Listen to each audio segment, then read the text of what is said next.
च धर्मस्य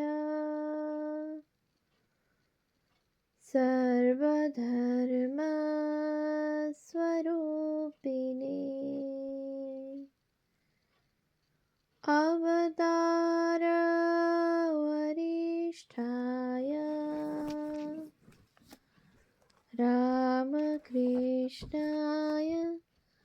ते नमः। শ্রী শ্রী রামকৃষ্ণ লীলা প্রসঙ্গ প্রথম ভাগ, গুরুভাব পূর্বার্ধ। পূজনীয় স্বামী শারদানন্দজি মহারাজের রচনা।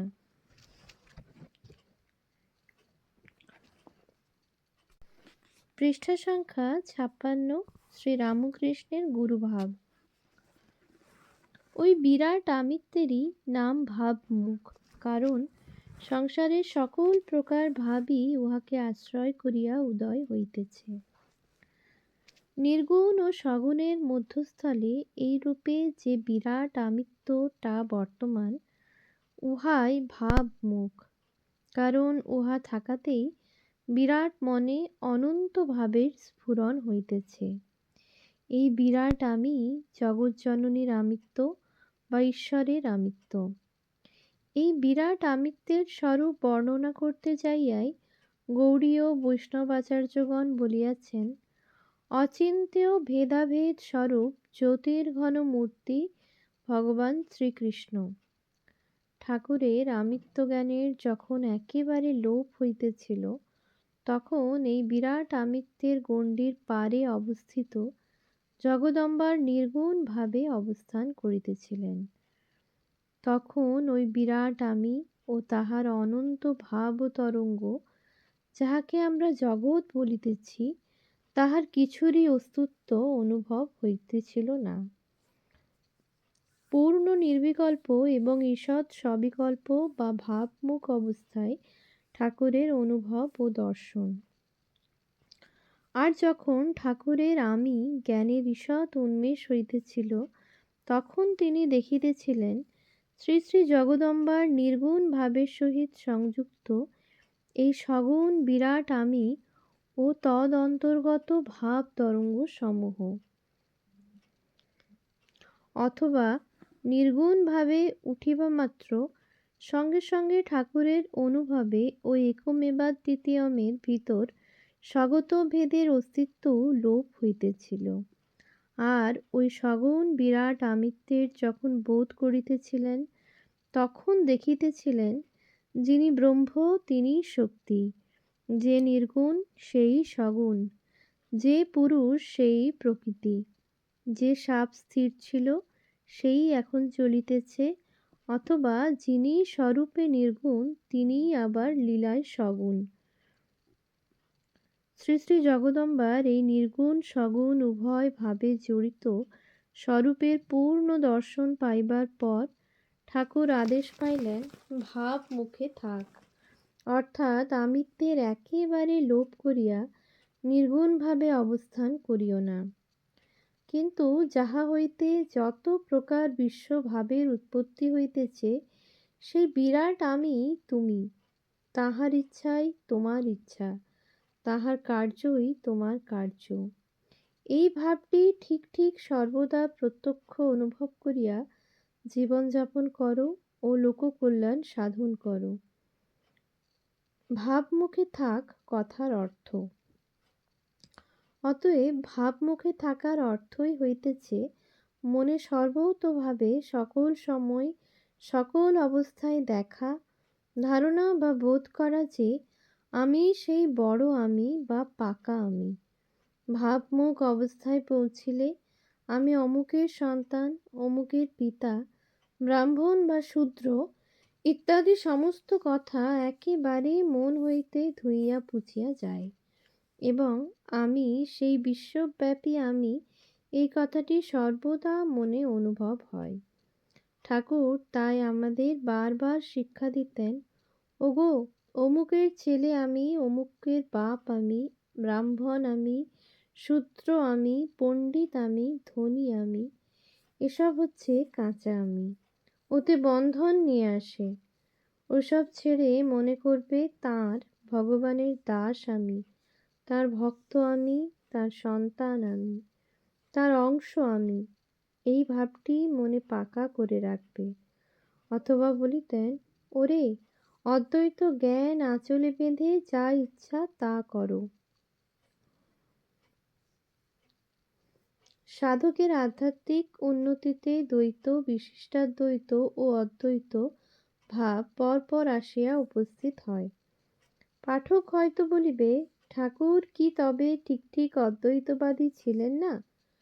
শ্রী শ্রী জগদম্বার মধ্যে স্বগত ভেদ স্বীকার করিয়া ঠাকুর যখন জগন্মাতার নির্গুণ সগুণ দুই ভাবে অবস্থান দেখিতেন, তখন তো বলিতে হইবে তিনি আচার্য শঙ্কর প্রতিষ্ঠিত অদ্বৈতবাদ, যাহাতে জগতের অস্তিত্বই স্বীকৃত হয় নাই, তাহা মানিতেন না।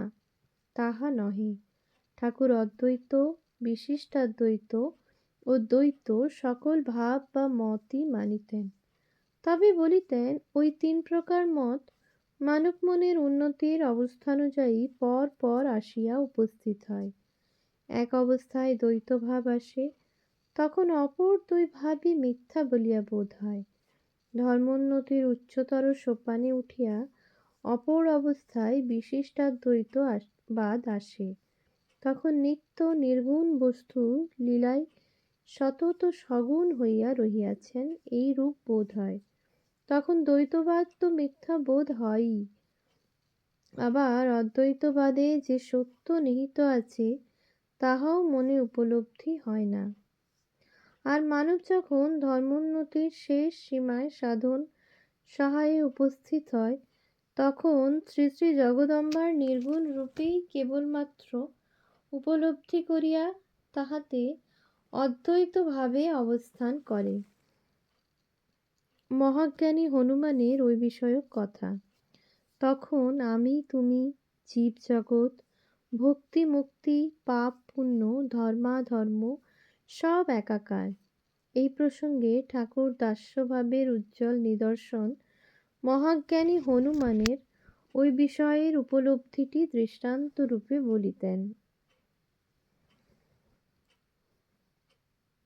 বলিতেন, শ্রীরামচন্দ্র কোনো সময় নিজ দাস হনুমানকে জিজ্ঞাসা করেন, তুমি আমায় কিভাবে দেখো বা ভাবনা ও পূজা করো? হনুমান তদুত্তরে বলেন, হে রাম, যখন আমি দেহ বুদ্ধিতে থাকি অথবা আমি এই দেহটা এইরূপ অনুভব করি, তখন দেখি তুমি প্রভু, আমি দাস। তুমি সেব্য, আমি সেবক। তুমি পূজ্য, আমি পূজক।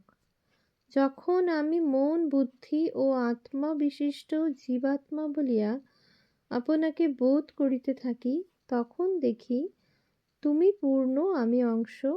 আর যখন আমি উপাধিমাত্র রহিত শুদ্ধ আত্মা সমাধিতে এই ভাব লইয়া থাকি, তখন দেখি তুমিও যাহা, আমিও তাহা। তুমি আমি এক, কোনোই ভেদ নাই। অদ্বৈত ভাব চিন্তা, কল্পনা ও বাক্যাতীত। যতক্ষণ বলা কহা আছে ততক্ষণ নিত্য ও লীলা, ঈশ্বরের উভয় ভাব লইয়া থাকিতেই হইবে। ঠাকুর বলিতেন, যে ঠিক ঠিক অদ্বৈতবাদী সে চুপ হইয়া যায়। অদ্বৈতবাদ বলবার বিষয় নয়, বলতে কইতে গেলেই দুটো এসে পড়ে। ভাবনা কল্পনা যতক্ষণ, ততক্ষণও ভিতরে দুটো, ততক্ষণও ঠিক অদ্বৈত জ্ঞান হয় নাই। জগতে একমাত্র ব্রহ্মবস্তু বা শ্রী শ্রী জগদম্বার নির্গুণ ভাবই কখনো উচ্ছিষ্ট হয় নাই, অর্থাৎ মানবের মুখ দিয়া বাহির হয় নাই, অথবা মানব ভাষা দ্বারা উহা প্রকাশ করিতে পারে নাই। কারণ ওই ভাব মানবের মন বুদ্ধির অতীত। বাক্যে তাহা কেমন করিয়া বলা বা বুঝানো যাইবে? অদ্বৈত ভাব সম্বন্ধে ঠাকুর সেই জন্য বারবার বলিতেন, ওরে, ওটা শেষ কালের কথা। অতএব দেখা যাইতেছে ঠাকুর বলিতেন, যতক্ষণ আমি তুমি বলা কহা প্রভৃতি রহিয়াছে, ততক্ষণ নির্গুণ সগুণ নিত্য ও লীলা দুই ভাবই কার্যে মানিতে হইবে। ততক্ষণ অদ্বৈত ভাব মুখে বলিলেও কার্যে ব্যবহারে তোমাকে বিশিষ্টাদ্বৈতবাদী থাকিতে হইবে। ওই সম্বন্ধে ঠাকুর আরও কতই না দৃষ্টান্ত দিতেন। বলিতেন, ওই বিষয়ে ঠাকুরের কয়েকটি দৃষ্টান্ত, যথা গানের অনুলোম বিলোম, বেল, থোড়, পেঁয়াজের খোসা। যেমন গানের অনুলোম বিলোম, সা রে গা মা পা ধা নি সা করিয়া সুর তুলিয়া আবার সা নি ধা পা মা গা রে সা করিয়া সুর নামানো। সমাধিতে অদ্বৈত বোধটা অনুভব করিয়া আবার নিচে নামিয়া আমি বোধটা লইয়া থাকা। যেমন বেলটা হাতে লইয়া বিচার করা যে খোলা বিচি শ্বাস, ইহার কোনটা বেল? প্রথমে খোলাটাকে অসার বলিয়া ফেলিয়া দিলাম, বিচিগুলোকেও ঐরূপ করিলাম, আর শ্বাসটুকু আলাদা করিয়া বলিলাম, এইটি বেলের সার, এইটি আদত বেল।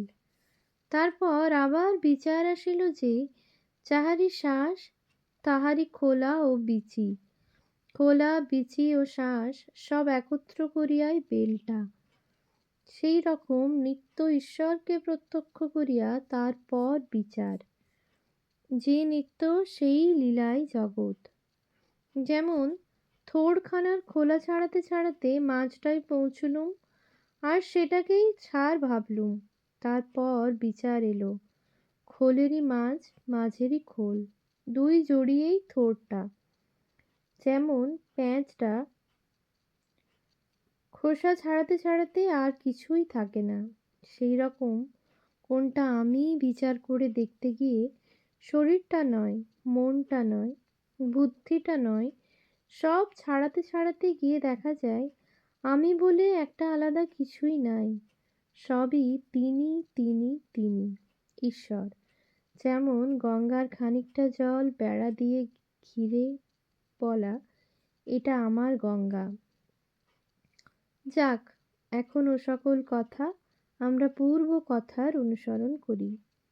ভাবমুখ নির্গুণ হইতে কয়েক পদ নিম্নে অবস্থিত থাকিলেও ওই অবস্থায় অদ্বৈত বস্তুর বিশেষ অনুভব থাকে। ওই অবস্থায় কিরূপ অনুভব হয় ঠাকুরের দৃষ্টান্ত।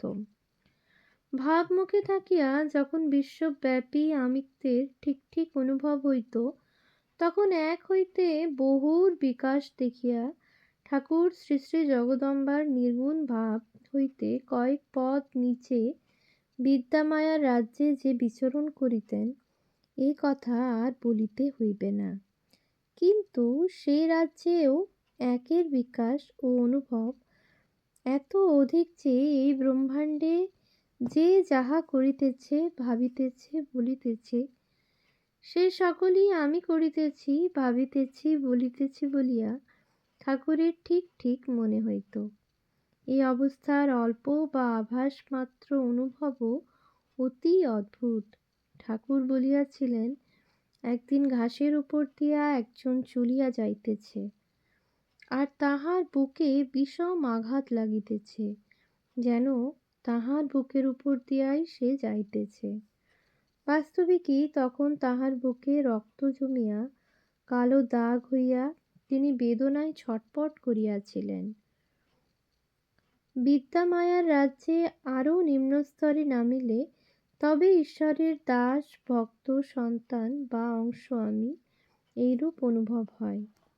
ওই অবস্থা হইতে মায়ার রাজ্যের আরও নিম্নস্তরে নামিয়া যখন থাকিতেন, তখন ঠাকুরের মনে শ্রী শ্রী জগদম্বার দাস আমি, ভক্ত আমি, সন্তান আমি বা অংশ আমি, এই ভাবটি সর্বদা জাগরূক থাকিত।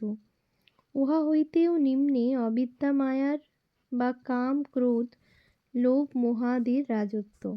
সেই রাজ্য ঠাকুর যত্নপূর্বক নিরন্তর অভ্যাস সহকারে ত্যাগ করায় তাহার মন তথায় আর কখনো নামিত না, বা শ্রী শ্রী জগদম্বা তাহাকে নামিতে দিতেন না।